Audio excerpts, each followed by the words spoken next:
Queridos, eu quero dizer da alegria, mas ao mesmo tempo da grande responsabilidade de estarmos aqui. E por isso mesmo conto desde já com a oração dos irmãos. Herrera, quando confirmou o convite, a gente vem conversando, irmãos, desde final de janeiro, é isso, né, Herrera?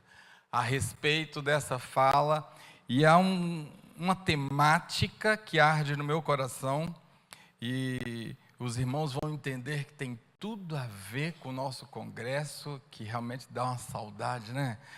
Que tempo, né, irmãos? E eu tenho certeza, irmãos, que apesar de mim, Deus tem uma coisa grandiosa para nos comunicar. Primeiramente a mim, e em seguida a vocês que vão receber agora. Então eu tenho a mais absoluta certeza, queridos, de que o Senhor tem interesse na sua presença aqui hoje à noite. O Senhor tem interesse na sua presença. Foi na agenda dele que esse nosso encontro hoje foi colocado. E curiosamente, então, como eu dizia do convite do Herrera, o Herrera me faz duas recomendações, meus irmãos, quando ele me convida e oficializa o convite e diz: Pastor Giovanni, só tem dois problemas. O primeiro é o tempo. E o irmão precisa se ater a 35, no máximo 40 minutos. Eu já pus aqui meu relógio, me olhando como testemunha fiel, para que eu não me exceda. E a outra recomendação, irmãos, eu orei muito a respeito disso, viu? Não fale difícil, pastor. E eu espero não falar difícil mesmo, irmãos, porque a palavra do Senhor tem que ser entregue. Né? A palavra do Senhor precisa ser entregue. Eu vou perguntar ao meu primo se já tem condição de... Ok. Irmãos, a palavra que o Senhor colocou em nosso coração hoje tem o tema: a nossa luta de cada um. E eu queria começar nos perguntando, e o Herrera fez uma belíssima introdução desse sermão, e ele nem sabe disso, nos perguntando por quê? Porque, irmãos, já por 3 anos caminhamos como ministério e estamos a tropeçar nas mesmas coisas. Por quê? Por que será que depois de um congresso tão vibrante e que sentimos-nos tão tocados, logo em seguida caímos nas mesmas situações? Por quê? Por que caímos nas mesmas condições? Por que aquela tela onde há uma pornografia continua a ser tão atraente? Por que aquele olhar malicioso para uma mulher continua sendo tão forte? Por que o desejo de mentir é tão presente? Por que continuamos a ser desonestos? E eu já quero de pronto, queridos, trazer 2 palavras. A gente tem focado muito, tem ouvido muito nesse ministério, e eu digo que isso é uma urgência do Senhor. Nós temos muito ouvido sobre o pecado da prostituição, e que terrível é nas suas mais variáveis formas. Mas eu quero te dizer, e hoje nós vamos explorar isso: pode ser uma mentira, pode ser uma falsidade, pode ser um roubo, é tanto pecado quanto. Por quê? Por que será que reiteramos, meus irmãos, mesmo nos sentindo tão mexidos, mesmo sentindo tanta presença do Senhor, mesmo sendo convencidos pelo Espírito Santo? Por quê? E a palavra de Deus, lá na 2ª carta de Pedro, Pedro está no finalzinho da sua vida, meus irmãos, e ele traz um texto duro, e ao mesmo tempo um texto tão profundo, está lá na 2ª carta de Pedro, no capítulo 2, e eu quero destacar daquele texto uma frase muito forte, para mim e para você, se referindo a exatamente essa condição recalcitrante, repetitiva, de cairmos e novamente cairmos. E com eles aconteceu o que diz esse provérbio verdadeiro: o cão voltou ao seu próprio vômito, e a porca lavada voltou-se a revolver-se na lama. Não pode continuar assim, queridos. Não pode ser assim. E alguém pode dizer assim, sabe, faz parte da natureza do homem. Essa condição, ter fraquezas, ter esse tipo de problemas e cair sempre na mesma coisa, faz parte. É coisa de homem. Mulher que é mais estável. Ou quem sabe a gente possa dizer assim, é o meio em que vivo. São as pessoas com quem me relaciono. Ou quem sabe ainda a gente pensa assim, a nossa história explica. Foi a infância que eu tive. Foi a minha origem. É a minha origem que traz esses lastros. É o meu temperamento. Quantas vezes, irmãos, a gente se esconde atrás da tipificação da nossa personalidade. Será? Será que é realmente esta a explicação? Eu já ia apontar para o lugar errado, primo. Será que essa é a explicação? Eu queria que você abrisse, aliás, eu vou desafiar-nos a usarmos bastante a Bíblia hoje à noite, irmãos. Eu queria te convidar a abrir sua Bíblia lá em Efésios, capítulo 6, e nós leremos o versículo de número 12. Talvez um olhar que você nunca tenha tido, talvez uma ênfase que você nunca tenha dado.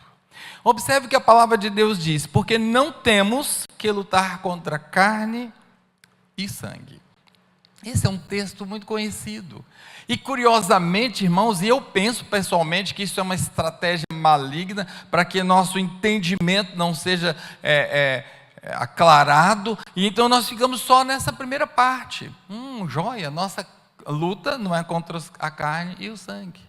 Mas veja o que a palavra de Deus nos traz logo em seguida. Mas sim, contra os principados, contra as potestades, contra os príncipes das trevas desse século, contra as hostes espirituais da maldade nos lugares espirituais. Queridos, a gente não tem muito tempo, então eu preciso que você caminhe comigo. Nós vamos ter uma trajetória hoje à noite, e eu preciso dizer que a nossa luta, esse pendor pela queda, ele tem uma origem espiritual.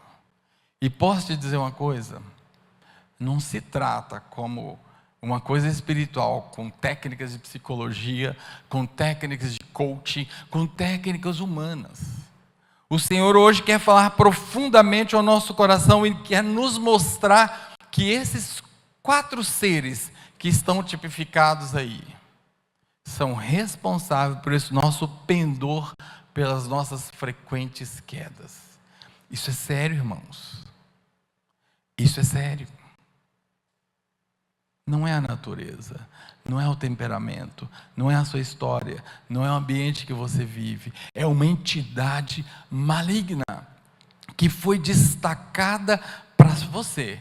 Ela te acompanha onde quer que você vá. Ela te incita. É por isso que você cai nas mesmas condições repetidamente. E aí você pode dizer, não, absolutamente. Você está dizendo que eu tenho demônio?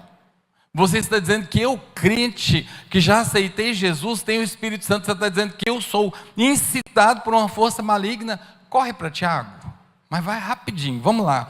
Tiago, capítulo 1, versículo 13 e 15. Te prometi que a gente ia usar a Bíblia bastante hoje. Olha só o que a sua Bíblia diz.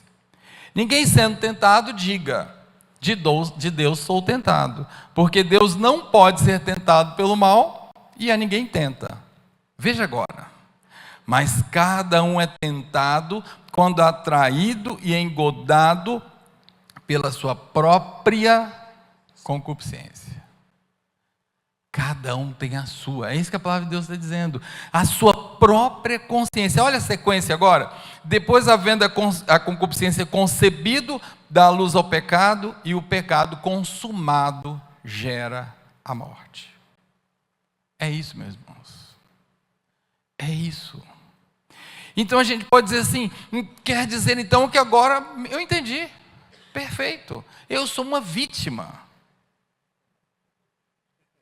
não tenho culpa nenhuma, eu sou vitimado, agora eu me entendi, aquele pendor terrível, até vou suportá-lo melhor, Porque eu sou a vítima. Agora eu entendi que é uma concupiscência, que é uma força emanada do inferno, um enviado de Satanás que me acossa, é isso.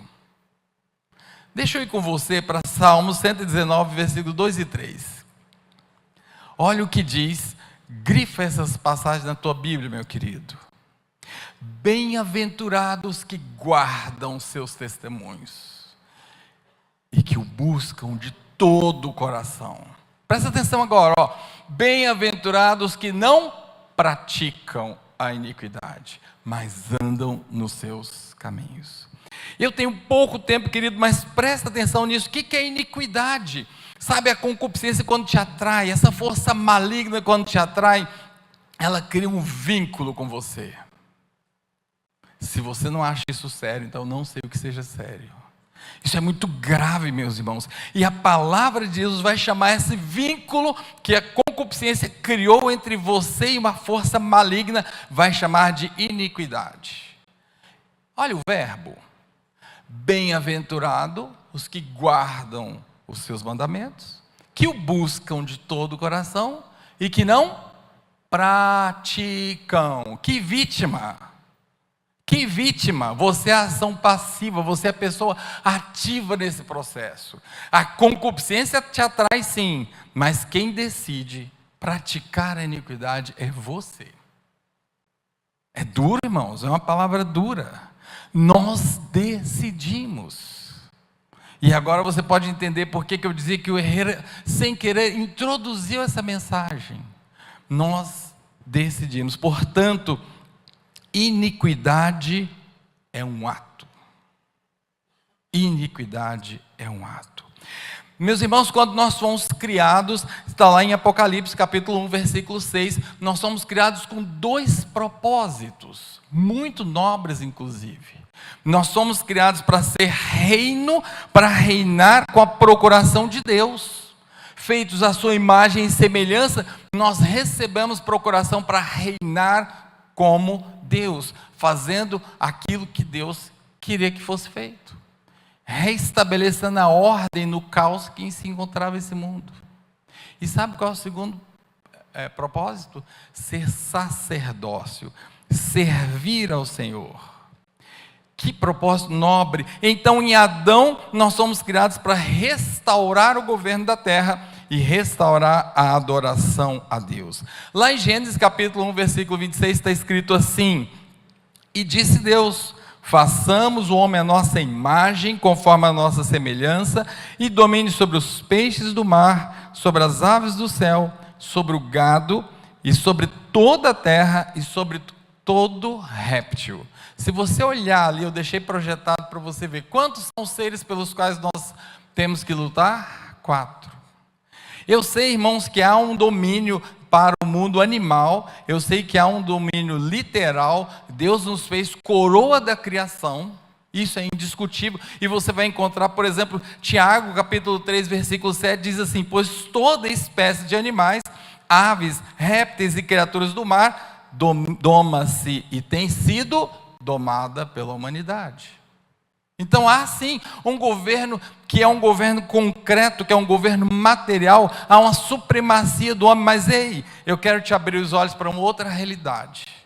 Deus pega esses 4 sujeitos, dos quais não direi o nome, não temos que dar glória para a sécula de Satanás, irmãos, mas acredite, são 4 poderes muito grandes que emanam do trono de Satanás. Deus pegou esses poderes e submeteu ao governo do homem, mas não fez isso com Satanás. Curioso, não é?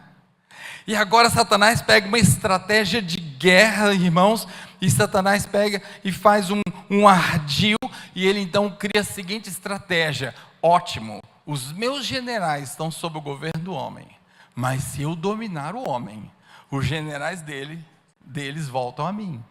Será que isso está escrito em um lugar? Olha só, 2 Pedro 2, versículo 19, parte B do versículo, acompanha comigo. Porque de quem alguém é vencido, do tal também se faz servo. Eu preciso caminhar rapidamente, mas meus irmãos, caminhem comigo para que você entenda onde nós vamos chegar com essa história. E aí nós vamos entender quando Davi, refletindo sobre um terrível pecado, do qual falaremos daqui a pouquinho, está lá em Salmo 51, versículo 5. Olha a declaração de Davi: eis que em iniquidade eu fui concebido, ou em algumas versões fui formado, e em pecado me concebeu a minha mãe. A partir, meus irmãos, daquela cena em que o homem cai, ele perde então essa supremacia, ele perde esse domínio que o Senhor deu, e por uma estratégia maligna, nós agora somos submetidos ao governo desses seres. E agora você entende de onde vem essa força, de onde vem essa natureza, essa concupiscência maligna que te atrai para cair sempre no mesmo ponto. Precisamos acordar para isso, meus irmãos, em nome de Jesus. E aí você pode imaginar: eu não estou acreditando nisso, não é possível, eu sou remido e lavado pelo sangue do Cordeiro. Não é isso. Você lembra de Paulo? Na sua opinião, Paulo é assim um modelo de crente? Caminha comigo, olha só o que apóstolo Paulo, o homem que teve experiências profundíssimas com o Senhor, olha o que ele escreve em 2 Coríntios, versículo 12, de 7 e 8. E para que não me exaltasse pela excelência das revelações, pela excelência da minha vida espiritual, pela excelência, pelo quilate da minha comunhão com Deus, é isso que Paulo está falando, foi-me dado um espinho na carne. E aqui a gente poderia, fosforilar, o que é isso, que espinho é esse? E antes que você duvide da natureza desse espinho, deixa eu te dizer uma coisa, o próprio Paulo tipifica esse espinho. Olha só: um mensageiro de Satanás para me esbofetear, a fim de não me exaltar, acerca do qual 3 vezes orei ao Senhor para que se desviasse de mim. É naquela circunstância que o Senhor responde: a minha graça te basta. Então, irmãos, honestamente, se o apóstolo Paulo tinha um demônio dedicado a ser o seu espinho na carne, quem somos nós? Quem somos nós? Então, ele continua agora em Romanos capítulo 7, de maneira que agora não sou eu que faço isso, mas o pecado que habita. Ele tem o Espírito Santo, mas ele tem um pecado que habita. Abra os seus ouvidos para a palavra de Deus, em nome de Jesus, porque eu sei que em mim, isto é, na minha carne, não habita bem algum, e com efeito, o querer está em mim, mas não consigo realizar o bem, porque não faço o bem que quero, mas o mal que não quero, esse faço. Mas vejo nos meus membros outra lei, que batalha contra a lei do meu entendimento e me prende debaixo da lei do pecado que está nos meus membros. Miserável homem que sou! Quem me livrará do corpo desta morte?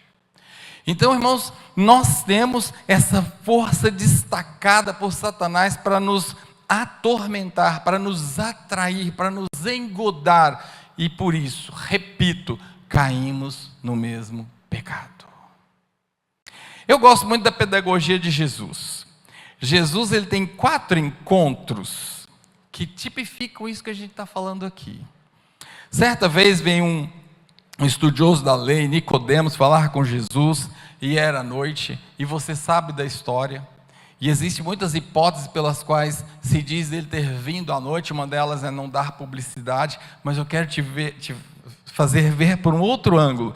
Esse homem era um cumpridor da lei, um estudioso da lei, fariseu, membro do Sinédrio, mestre da lei. Ele mesmo defendeu ou tentou defender Jesus do Sinédrio. Ele levou com José de Arimateia especiarias para o túmulo de Jesus. Nicodemos demonstram curiosidade por entender os mistérios de Jesus. E talvez eu fique imaginando, irmãos, naquele dia que Nicodemos esteve com Jesus, talvez ele hesitasse o dia todo, talvez ele procrastinasse o dia todo. E quando então veio a noite, ele se encheu de coragem e foi ter com Jesus. A primeira potestade da qual eu quero falar com você, ele tem essa característica de nos encantar com o que é maravilhoso, com o que é misterioso. Ela nos faz imaginativos, nos torna pessoas menos concretas e mais abstratas. Vou dar exemplo de pecados dessa potestade: mentira, fofoca, procrastinação, espírito de religiosidade, preguiça. E lembre-se, meus irmãos, o que eu disse há pouco: para Deus tudo é pecado, e há uma estratégia em cada um desses seres, e você já vai entender essa estratégia. Quero destacar também um segundo encontro, esse foi até mencionado no Congresso dos Fortes. Eis que o jovem rico vem estar com Jesus. Jesus não falou para ele, como falou com Nicodemos, em mistério, precisa renascer. E ele ficou lá imaginando, né? Porque Deus vai tratar com cada um na sua especificidade. Agora Jesus pega esse jovem rico e vai na ferida dele. Ah, irmãos, aquela potestade que escravizava aquele jovem se caracteriza pela avareza, pelo espírito de miséria, pela ganância, pelo amor ao dinheiro. E esse eu tenho certeza que você sabe o nome. Essa é a força que dominava aquele jovem. Mas há um terceiro encontro que eu quero descrever rapidinho para você. E se você quiser conferir, está lá no capítulo 4 de João. É o encontro de Jesus com a mulher samaritana. De novo, Jesus tem uma abordagem maravilhosa. Jesus olha para a potestade que atormenta aquela vida e toca na ferida. Vai chamar seu marido? Você quer saber que água é essa que eu estou te falando? Vá chamar seu marido. Engraçado, né? A conversa era água, irmãos, presta atenção. De repente Jesus tira uma carta do nada eu e você que pensamos. Jesus tem uma estratégia em mente. Jesus sabia qual era o espírito que atormentava aquela mulher, e ela confessa: na verdade eu não tenho marido. E aí Jesus completa: você disse muito bem, porque já 5 tivestes, e esse sexto não é seu marido. Uau! E aí nós vamos encontrar, irmãos, ecos dessa mesma potestade em Caim, configurando o primeiro homicídio que se tem notícia na história da humanidade. Nós vamos encontrar ecos dessa potestade, 1 Samuel capítulo 25, na história de Nabal. Davi está passando dos seus perrengues, então ele vai manda uma mensagem para o rico fazendeiro e diz: olha, sustenta-nos. E qual a resposta dele? De jeito nenhum. E parte para a briga, e incita Davi a partir para a briga. Olha os pecados dessa entidade: explosividade, agressividade, desejo de portar armas, violência, homicídio, dissensões, brigas, senso de justiça própria. É aquele sujeito que diz: não levo desaforo para casa. É essa potestade que faz isso. Eu resolvo no braço. As nossas violências domésticas, irmãos, não se enganem, tem esse sujeito, tem essa potestade como pano de fundo. E finalmente eu quero destacar o quarto encontro. Lá está Jesus na casa de um publicano. E aí alguém disse: glutão, beberrão. E agora eu quero te falar da quarta potestade. Ela é especializada na glutonaria, na bebedice, no fumo, nas drogas, nos prazeres físicos. Também ela é especializada na mentira. A brincadeira dos beijos, sabe aquela coisa do carnaval, vamos ver quem beija mais? É o próprio. Percebe, irmãos? E agora eu quero fechar, já estou caminhando para o final. Eu quero que você imagine o plano que esses caras têm. Eu dizia do pecado que mencionaria para vocês de Davi. Davi está na época da guerra e há uma proposta de guerra de Israel, e o rei de Israel funcionava como uma espécie de general. Ele deveria ir à frente da batalha. E aí vem o espírito da preguiça. Esse que procrastina, que adia, conhece? E o espírito da preguiça fala: não, Davi, vai não, fica aqui. E quando eles estiverem voltando vitoriosos às portas de Jerusalém, você entra à frente e entra gloriosamente marchando por Israel, por Jerusalém. Tá bom assim. E a gente sabe da história. Davi fica. E aí um belo dia, Davi faz o quê? Levanta da cama. Agora o espírito de procrastinação e preguiça está fazendo a sua frutificação e está fazendo um enlace com outro espírito, irmãos. Precisamos entender isso. E aí ele vai para o terraço. E aí ele vê uma mulher se banhando. Ele não apenas vê, ele a deseja. Ele não apenas a deseja, mas manda buscar. Ele não apenas manda buscar e se adultera com ela, mas ele cria um enredo, queridos, para resolver a situação num primeiro momento, e não tendo resolvido nos 2 primeiros dias, ele resolve então a cartada final, manda que o pobre do esposo dela vá ficar sozinho na batalha, para que ele seja morto. Que coisa terrível. E você conhece a história, e eu deixei aquela conexão ali para você entender uma condição. A palavra de Deus nos diz lá em Salmos 42:7, que um abismo chama o outro abismo. Uma potestade dessa não fica só. A concupiscência vem e nos atrai, configura sua iniquidade, ela chama outra, que vem e configura mais uma iniquidade. Olha o contexto. E sabe o cume? Sabe a via final comum? Queridos, não dá tempo de eu te explicar isso, mas acredite em mim, a prostituição tipifica a própria separação de Deus. No momento em que você deixa a sua esposa e se entrega para qualquer forma de prostituição, você está deixando o relacionamento da sua esposa e está se ligando com a estranha. Isso tipifica um modelo de você rompendo com o Senhor e se unindo a Satanás. Essa é a via final comum. O trabalho dessas potestades todas não é outro senão te desaguar nisso. Então posso te dizer uma coisa? A gente tem trabalhado muito da questão da prostituição. Há outras portas, meu querido, que está te levando para lá. E isso o Senhor quer nos esclarecer no dia de hoje. Isso o Senhor quer nos mostrar no dia de hoje. Sabe, irmãos, é muito sério esse contexto. É muito sério esse contexto. A gente não pode ficar tratando essa condição, minha fraqueza, minha circunstância, minha história de vida, minha infância. Não, senhores. Isso é muito sério e urgente, e o Senhor quer nos mostrar, a partir daquele circuito que aconteceu com Davi, o Senhor quer trabalhar em nossas vidas.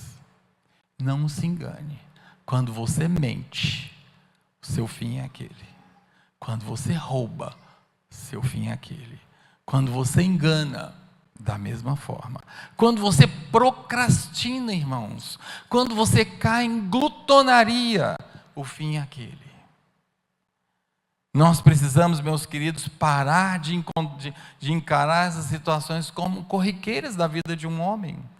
É da natureza do homem. E o Senhor hoje quer abrir os nossos olhos. E lá em Salmo 119, no versículo 33, tem uma recomendação, que é um antídoto, que é um veneno para essa situação. E o Herrera mencionou isso. Ele nem sabia o que eu ia falar. Lá em Salmo 119, 133, está escrito assim: ordena os meus pés na tua palavra. Mas, meus irmãos, como é que eu vou ordenar os meus pés? Portanto, como é que eu vou palmilhar o meu caminho, segundo o que preconiza a palavra de Deus, se eu nem sei onde anda a minha Bíblia? Domingo, a hora de sair para a igreja, eu saio procurando. Como? Porém, as redes sociais estão perfeitamente atualizadas. ordena os meus pés na tua palavra. Quer ouvir a segunda parte do versículo? E não se apodere de mim, não tenha poder sobre mim nenhuma iniquidade. Sabe, meus queridos, a gente não precisa saber o nome dessas potestades, porque nós não vamos dar honra para eles, mas nós precisamos saber que elas existem. Nós precisamos saber que se Paulo, que foi Paulo, foi tão afligido por essas forças, quem dera nós, que somos muito menores que Paulo. Acordemos, irmãos, ordena os meus pés na tua palavra, e não se apodere de mim iniquidade nenhuma. Isso é o cerne da santidade, meus irmãos, é clamar ao Senhor: Senhor, vem, sonda o meu coração, e vê se há em mim algum caminho mau. Em outras palavras, vê se há em mim algum laço com essas iniquidades, com essas potestades. Vê se eu estou caindo engodado por alguma dessas concupiscências. E guia-me, e guia-me. Ah, meus irmãos, isso é muito urgente. Eu não sei o quanto isso toca você, e isso me toca profundamente. Porque não pensem vocês que eu estou trazendo uma palavra que não me diga respeito. Também não pense você que essa seja uma palavra de acusação. Hoje é tempo de libertação. Hoje é tempo que o Senhor quer reordenar a nossa vida, meus irmãos. Hoje é tempo de um novo tempo. Precisamos reconhecer diante do Senhor: Senhor, eu sou essa vítima de concupiscências. Você sabe qual é o seu pecado. Eu sei qual é o meu pecado. Você sabe qual é o seu pendor quando você fica sozinho, quando o Herrera disse. Você sabe. Clame ao Senhor. Ordena os seus passos na palavra dele. E não se apodere de mim iniquidade alguma.